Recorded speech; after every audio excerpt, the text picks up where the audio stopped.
People love to brag about their property success stories at barbecues, but we're not often keen to talk about our failures.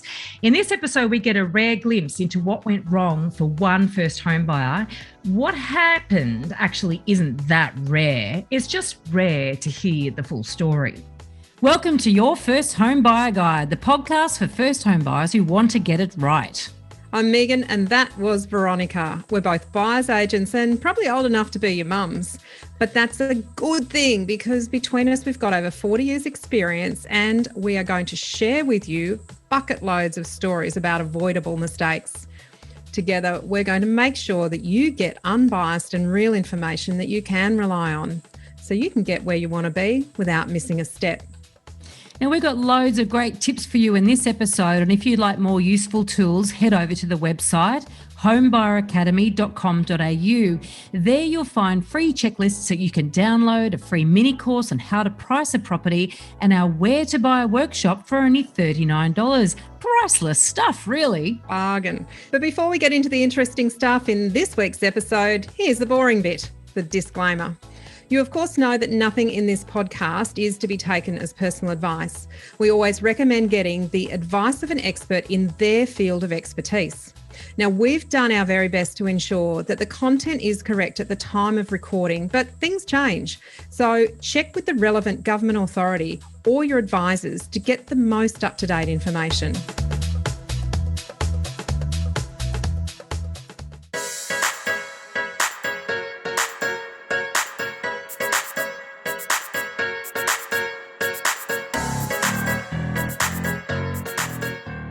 Today, we're talking about avoidable mistakes, and one way to make them more avoidable is to talk about them so others can learn from them. We're so thankful to our guest today, who we will introduce in a moment, or I should say I will introduce in a moment because I'm Meganless. Hence, we don't have a mystery house behind Megan. We have a mystery Megan behind me. She's here to keep us on the right track, okay? In spirit, at least. Now, really appreciate, and I'm going to speak in the raw we because I know Megan does appreciate this as well as I do. Mel, we're introducing you, Mel from Melbourne. Thank you so much for coming along today and sharing your story because you are one of our listeners and there are many people like you out there who aren't technically a first home buyer because you've been through a process before, but you don't currently own a home. And so effectively you sort of, in many ways, I guess you might feel like a first home buyer all over again. But it's amazing how many people in our community actually are in a somewhat similar situation to you. And you're planning your way back on the ladder. And we really, I really applaud your bravery and I applaud your fortitude and resilience, right? And the reason that we've asked you to come and share your story is that your first home buying experience wasn't exactly, didn't pan out as you expected. So thank you again. Hello, Mel. And let's start at the very beginning. How long ago did you buy your first home? So 2010, I was actually just finished uni. So fresh from graduation, just got a job, my first job out of uni. And we was feeling that a lot of family and friends, especially our age, young in a couple that want to take the next step and what's more important than having a home to live in. And so everyone was doing, all my friends were doing it. So we had a little bit of FOMO that property market was moving quite quickly. It was just on the peak of the GFC. So prices were high and a lot of stock, new homes. So we thought, well, what could we afford in our budget? And we looked at new estates around our area just looked and struggled to kind of find what we were looking for, but then still felt the pressure to buy. So we thought, okay, we'll buy a block of land because the government offering first home buyer grants and discounts, and it was within our budget and looking around.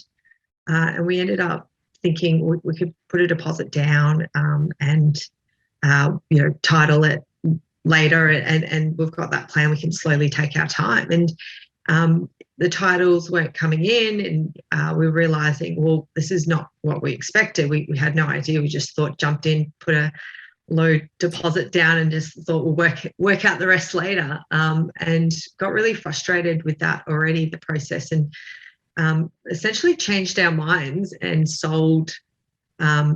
decided to, we'll sell the block of land. We won't lose any money off it because, things are quickly happening everywhere and people are just snapping them up. And we'll buy a brand new that's already built. So sold that and bought a house that just built. Wow.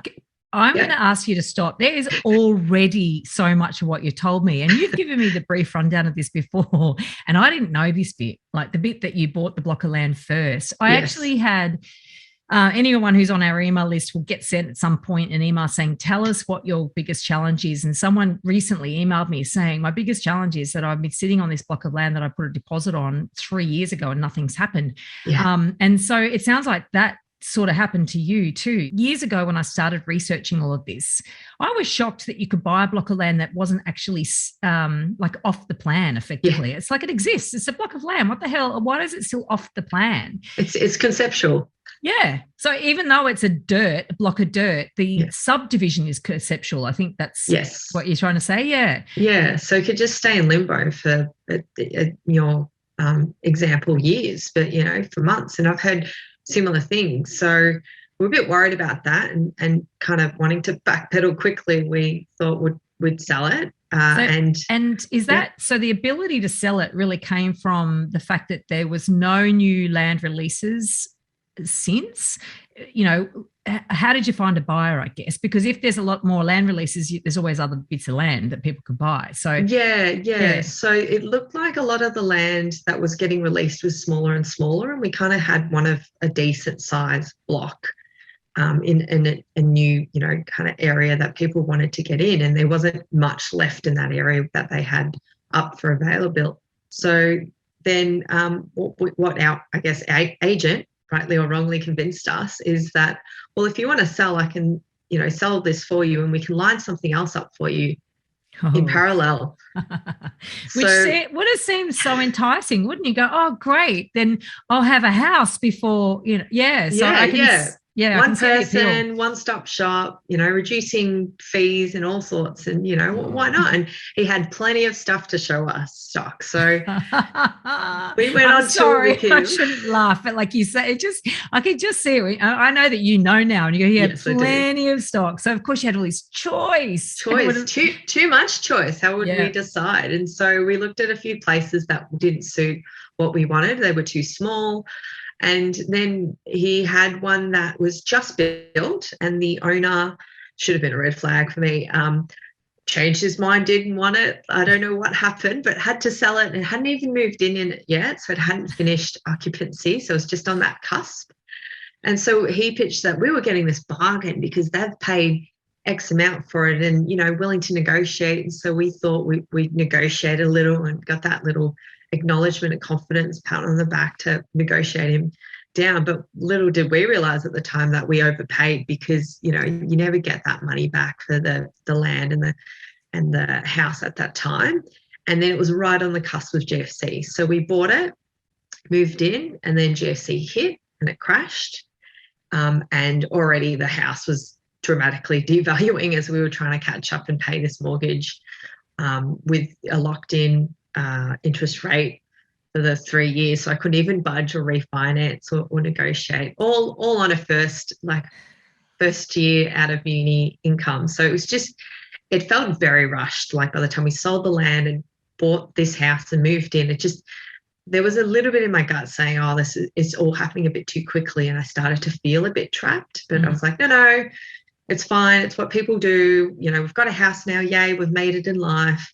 Hooray. Now we move on to the next things of our future. And I really thinking about what you and Megan say in your podcast, we never had that long-term strategy. We're really living in the moment of this is what we expect to happen. You buy a house, you move in, you start a family, you grow old in it. So the GFC hit, Yeah, and hold that thought. Okay, so, and the other thing that is quite unusual, and I find it really unusual because you're out of uni, you're obviously in a stable relationship because, there's two of you and you're planning a future together. But I think I remember when you first told me this, you were 23 at the time. Is that right? Yeah. So you're 23. where did you get the deposit from in the first place? Do you know what I mean? That's Yes. even to buy in that sort of scenario, you still need to have something squirreled away. How have you done that? You've just been very diligent and disciplined at uni? No, actually, it was all my boyfriend at the time, husband now. He actually put money in for us, and I'm I'll pay you back later. I'm sure Right. I'll contribute to the mortgage.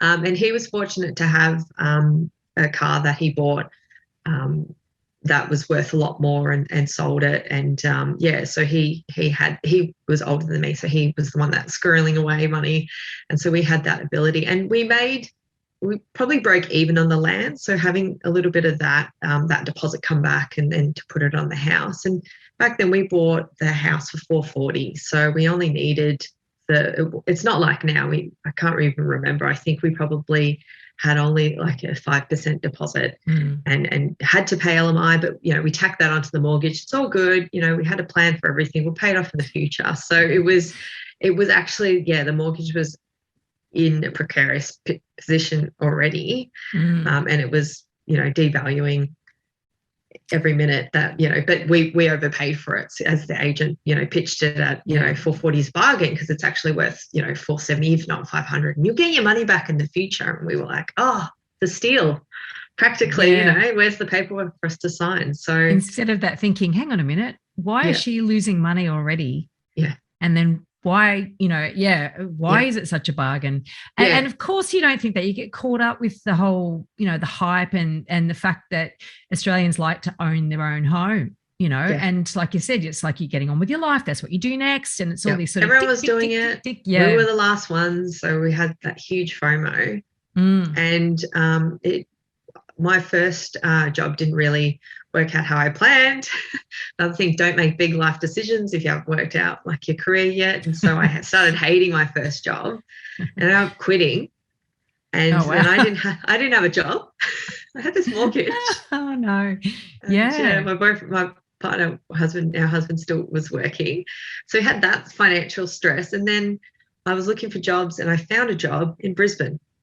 So we thought, okay, well, I need to try this out, and he was willing to move with me. So we moved up to Brisbane and we rented. So we had a rent to pay and a mortgage. And we were like, it's okay, all good. We've got this sorted.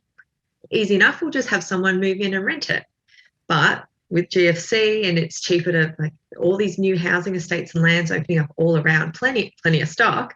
Why would you want to rent in a house that's in this area when it's so far from the city, when you could just buy for the same price? So we had it empty for 6 months. So I was paying rent and mortgage, which was, a few loans and some, beg, borrowing, stealing from family to get us out of trouble. We finally got a tenant in it with reduced rental. Like, we just had to slash it, give them a bargain to get in to pay that off, while we were also trying to sell it. So we were trying to sell and thinking about how we're going to sell it.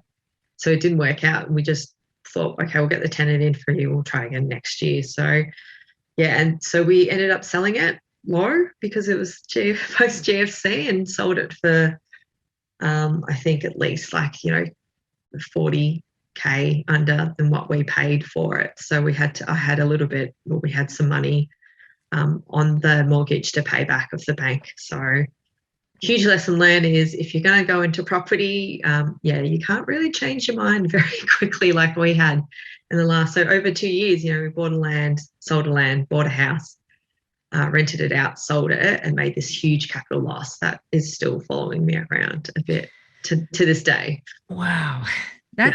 It's, and once again, I'm so thankful for you just to be so upfront with this and share this, because there's so many pitfalls that unwittingly and all in absolutely best of faith you have just stumbled in, without knowing any better, and you will not be alone, and I just want to say I really appreciate you sharing it. So let's sort of nut through some of those. There's this idea, first of all, that your friends and family, were encouraging you to do something because that's sort of what they were doing or what they believed, you should do. Yeah. And that's always dangerous because, like you said, you hadn't even worked out really what you want to do for career. And, you're buying a house. And I think people don't realize, how, what a commitment buying a house is, The second thing is obviously you bought the land, then realized, you can't just start building straight away. You've got to wait and wait and wait and wait. And you're at the mercy of other people's agendas, other people's timeframes, whether council's in the way or whatever it is, that whether the developer's land banking, because that happens at times, and you're totally at the mercy of that, and you can't do anything else while that's happening. Then, so you got out of that, didn't lose anything, and went, phew, sort of probably counted your blessings. But how amazing. The salesperson so had your number, and so helpful. Yeah, really helpful. Did their job. Their job is to flog this stuff. The person, he potentially sold to the first person as well. Yes. So each time he's selling and everybody makes a loss, but there's always a good story around it as to why they're making a loss, but you won't. Yeah. And people do focus on the price that they're paying, don't they? They don't necessarily focus on, hang on a minute, I'm buying something, and will that do a job for me, as in go up in value? You've also borrowed, and this is funny, you sort of said things aren't like they are now, but however, there's a lot of first home buyers going in with very small deposits now because of various deposit schemes, such as the federal government's home loan deposit guarantee.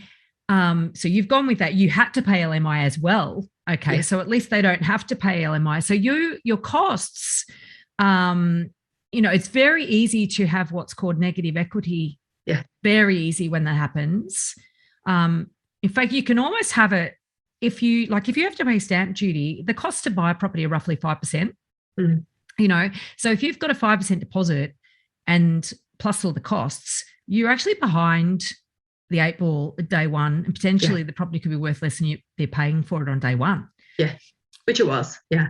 Yeah. And then, of course, you did get a change of career and a change of location, went there, then discovered saturation, oversupply, and also, I guess, cheap to buy. So therefore, the incentive for people to rent is diminished. Yes. So that's a whole market dynamic you probably hadn't considered. No, bad timing, but yeah. And then you go, right, that's it. We're just pulling up. We're done. Had enough. And got to get out. So my next question for you on that one is, what a lot of people do, human nature, is that we will go, I'll wait for it to make money for us and then we'll sell it. So how did you sort of overcome that thinking? I'm presuming you would have had that because that's so normal to think that way. Yeah, I guess that's probably where the rent came in first. That maybe we could afford it. Like if it's not empty, if it was empty, it was really a financial struggle. But if we can rent it, maybe we can keep it. And then realizing, looking more into it, doing more research, thinking about it. And at that time, I didn't think land would ever end. Like it just kept going on and on and on. And I thought, if we were to keep this as an investment, it would take at least 10 years to be worth, and by the time we pay down our mortgage, and I didn't want to have that financial mistake over me, and also think about borrowing capacity. So then if we wanted to buy in the future of our actual, forever home, we couldn't have done that. And I had to really be practical and realistic of our circumstance. And it was thought, we've obviously already made a loss with everything. Might as well chip out now, tap out now and lump it. And then that way in the future I can make up for it. Then making that huge decision later on, it's too late. That's money's already sunk. So it's kind of like ripping the Band-Aid off now versus struggling with the pain over the next 10 years. It's a very brave way to do it, I have to say. And it's admirable because, as I said, I meet people all the time, whether it be investors or first home buyers. It doesn't have to be first home buyers even, for that matter. People fall for these sort of sales tactics, and it usually is around new stock, whether it be apartments or house and land packages. So these stories, as I said, this is not rare, unfortunately. It's rare that you're just telling us about it, and we, appreciate that. But that ability to then go and research it openly with an open mind and actually really start thinking long term, which is what you obviously did. You go, hang on a minute, we've already made this mistake. I know it's a mistake. Now I'm going to think long term and think, how long do I want to keep this mistake? And then what's the consequences? And of course, it has set you back because you're still, you're now back in that sort of first home buying. Take two. yeah, take two, do it right this time, sort of Yes. thing. But all you're thinking back then about, that endless supply, that's really good stuff to be thinking about. Where did you start learning about that? Because, this isn't talked about enough. So you've obviously very smart yourself, or you've come across some good learning back then to give you that knowledge. Where did you go? How did you find that out? How did you win up that out? Yeah. So my husband actually worked in tax appreciation Oh, in inspection, doing inspections, so not a quantity surveyor. And back then he was doing that. So he was going to a lot of these conferences and seminars and talking to investors about investment property. So I was asking lots of questions, picking things up. So, with that investment hat on, we knew that, the investment grade stock was, the ones in the inner city, the ones that people want to be able to live and rent. And if we're looking at rental costs and stock, and when we were just looking, why would people want to rent out in the new estates for, it's cheaper, but what's the incentive? Like, there was no train line out there at the time, and there is now. So, like, why would you want to pay? Like, yeah, of course you'd want to pay a little bit more to be inner city. So I knew it was a bad investment grade at that time, but was knowing that, but people bought out there to live out there as a family, as a principal place of residence. So thinking that if we were to live in Brisbane and didn't know how long we were going to live there for and what was going to happen in the future, then it wasn't a very sensible investment option for us. Yeah. So having that knowledge, I guess, helped, that insight. How long did you live in Brisbane for? 2 years in the end. We came back for family and had some family that was sick at the time, so I wanted to move back. But loved Brisbane and completely different market in terms of rental and property too. So yeah. It is interesting what you talk about, these outer developments where there's no infrastructure really to support them. They build the subdivision, then they build the infrastructure. In the olden days, like in the 60s and 70s, it used to be they built the infrastructure, then they built the subdivisions. And so it's it's basically they've got to have the critical mass of people out there before governments will actually invest the money. But, you can see how the first home buyer gets sold the dream of getting on the property ladder, and then that's worth all the pain of having really poor transport links, et cetera, whereas the tenant's going to go, bugger that. Yeah. Like, why would I put up with that? So it does make absolute perfect sense when you sort of sit down in a cold, hard calculator way and look at it that way. Okay, so have you ever looked at, has it sold since you sold it? And I should have asked you this before. I should have asked for the address and checked it out. Yeah. I have looked because I can drive past it. And it's a nice reminder of financial mistakes that I can always learn from. So, no, it hasn't sold since. So the buyers that bought it off us are still there, which is, it is what should have happened. Like, I think thinking about it, before, we should have said, well, am I comfortable to live here for 10, 12 plus years? The answer is no, then we shouldn't have gone into it. We should have thought, what do we want? Like, is it in the city? Or, if I'm not sure about the career, then let's not commit to anything that's going to take time, because properties, as you said, it's a huge commitment. And especially in the new areas, you have to be patient. You have to know that that's going to take at least 10, 12 plus years, because you're paying more on the house and the land to begin with, even though you think like, oh, it's all wrapped in, it's a bundle, it's just set and forget. Property is definitely not for someone who changes their mind frequently like we did back then. So lessons learned. Not only that, but I've got to get my numbers correct here, but in a new house and land package or a new apartment, something like, I think it's 40%. It's definitely not less than 40%. 40% of the price that buyers pay is wrapped up in taxes in the 3 layers of government. So there's various taxes that, rates and taxes and developer fees and all sorts of things that go into, and stamp duty as well. There's a number of levels or layers of tax. In fact, effectively, stamp duty, you're paying tax on tax too.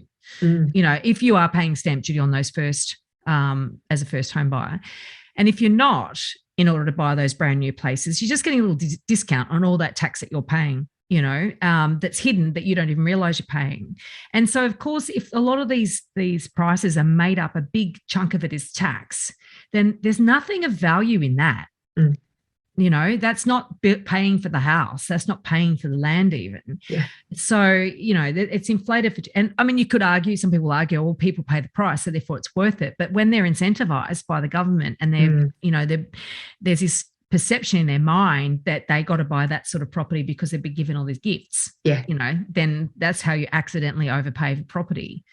And the other thing too, I guess, when you're really young and naive, and even older naive people, you don't have to be young to be naive, you know, the sales agent does have way more information than you have, you know. Always.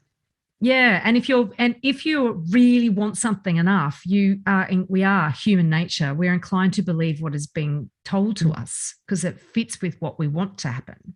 Yeah. We were just wanted a house. We weren't sure what the future had for us, but, you know, it was ingrained in us that, you know, everyone else was doing. And I think as well, the hardest thing was a lot of our friends and family had good success stories. They were telling ones of buying a townhouse and then it went up in value, but, you know, they bought in a townhouse in a pocket, so it wasn't a new estate. And I think we thought that we could replicate the same success, right? We thought, well, why not? We know what the formula is. You buy, you live in it for 2 to 5 years like my friends, and then you sell it and you make double the amount. It's just, it doesn't work that way. And we've realized that, you know, everyone's on this different financial journey, and yep, there's great success stories out there, but you can't apply that to everything. And I think that's where we were at a loss to say, well, everyone else is doing it. It's not that hard. Can't be.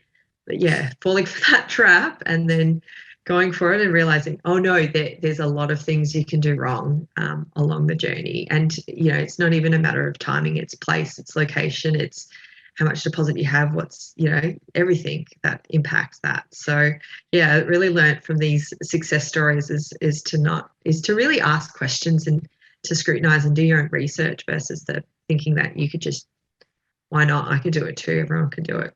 Yeah. Well, you know, potentially everyone could, with fully armed with all the information. But that's the problem, is often people who have a success story, they often don't even realize the luck that was involved, you know, or they don't realize that. And a lot of it is luck. If you just find yourself in that right place and that happens to be the sort of property that you want and that happens to be affordable, they don't actually realize that there were a whole bunch of other options that they could easily have taken.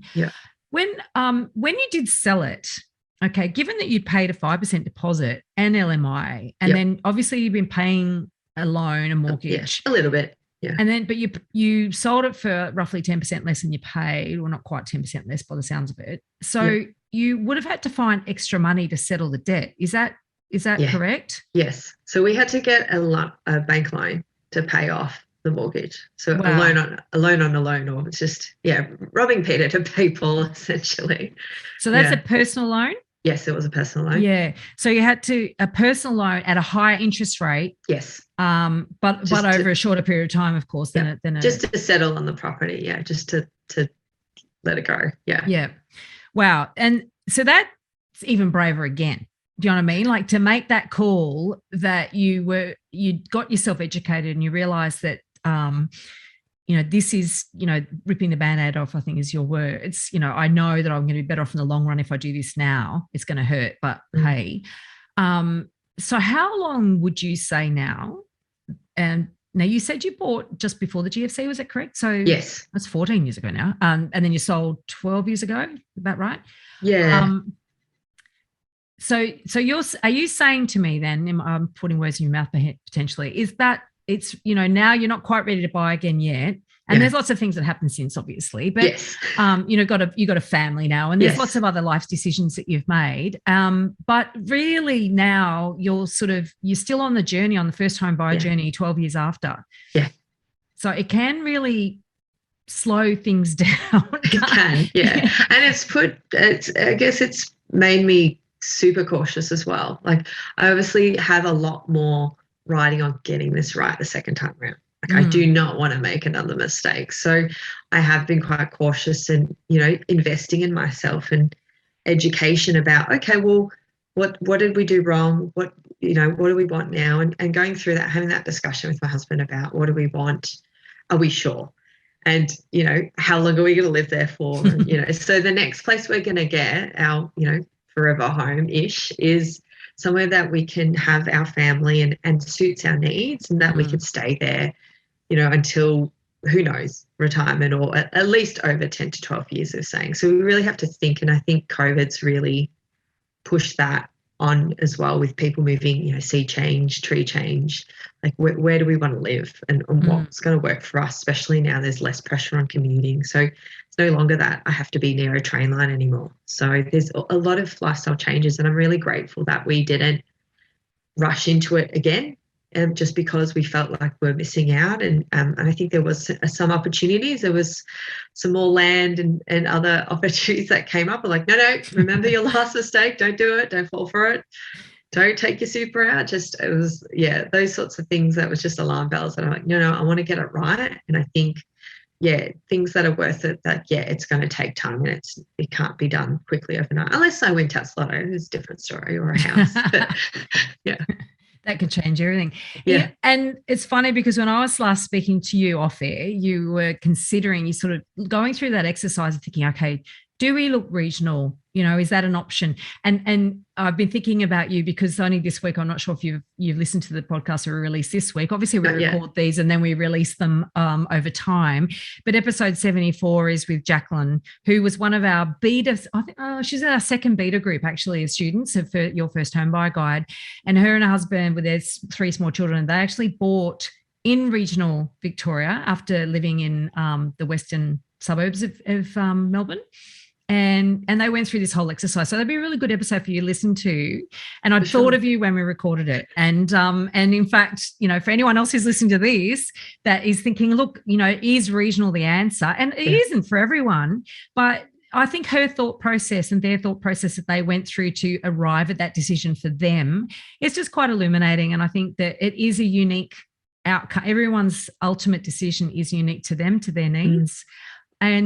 But fundamentally, what you buy is so important. You know, it's, you know, and buying with that long term in mind, so that you don't buy and then things and things do change in life, of course. Yeah. But you know, if you can avoid it. Yeah, exactly right. If you can start to try to put yourself out there and maybe where am I going to be in 5 years, 10 years? Where do I want to be? Yeah. Not one. Just don't keep it short term like I did. So I love the fact that you haven't licked your wounds and got into a hole and said, that's it, I'm never doing it again. Because some people, when, you know, once burnt, twice shy, you know, yes, you're cautious, but you can still do it, you know. And I think that, yes, it's cost you, and, you know, but I think that's great that you're in a position you can still do it. Is there, just sort of one last question, is there one thing that you now know, or I mean, you obviously know a lot that you wish you knew as a first home buyer, but is there one thing that you now know that you think every other first home buyer out there doesn't know it, or most of them don't know it? You know, anything that we haven't covered in this story today? Yeah. I think it's that sense of confidence, because I think, you know, people that have bought and sold, and, you know, we sold a land, we bought a house, like, you might do it once, you might not have done it, but because it's such a common thing, like, you know, everyone's got to live somewhere, that false confidence that, you know, as I said, other people have done it. They've clearly made great capital on it, or had great outcomes. I could do that too. So it's that sense of confidence, or false confidence, that, you know, and maybe being young and naive, but I can see how easily people can fall into that, to saying, oh, you know, not too hard, and not doing the research and taking the time into, you know, getting that support system around you, and questioning and seeing and thinking about that, and just going in, because it's like that, oh, she'll be right attitude, work it out later. But it's, if I could go back, I would really take your time and listen to your gut. And if it is too fast, then what is the rush? Slow down. What is the burning question? What do you need to do this so badly? What's the drivers behind it? So, I think that confidence, and there's always something for us to learn. I'm learning, you know, with podcasts and reading more articles on the news, and the market's changing all the time. So it's interesting how things are changing, and how that changes the way you look at it, and your approach. And as you said, life changes. So I think it's really important that if things do change in life, or you don't like your job or you want to move or whatever, I think that's a really good time to kind of reflect and assess. And it's like, what do I want? Like, if it is, you got a mortgage, do I want to refinance? What is that future? And not just, kind of set and forget you've made it. Like, I think that's really important, to bit of a finance health check for yourself to see if that's really, if you're on track and if that's meeting expectations and needs, because I think that's important too. Yeah, totally agree with you. And it is hard because I know a lot of first home buyers are like, well, I don't know what I'm going to be doing in the future. I don't know if I'm going to move overseas. I don't know if I'm going to have kids. I don't know if I'm going to partner up. And that's hard too, because a lot of people don't want to make a commitment. I guess the one thing I would always say to that is, yes, you do have to know yourself. You do have to reflect, and you do have to sort of question and learn and all that sort of stuff. And I think that your approach is really positive.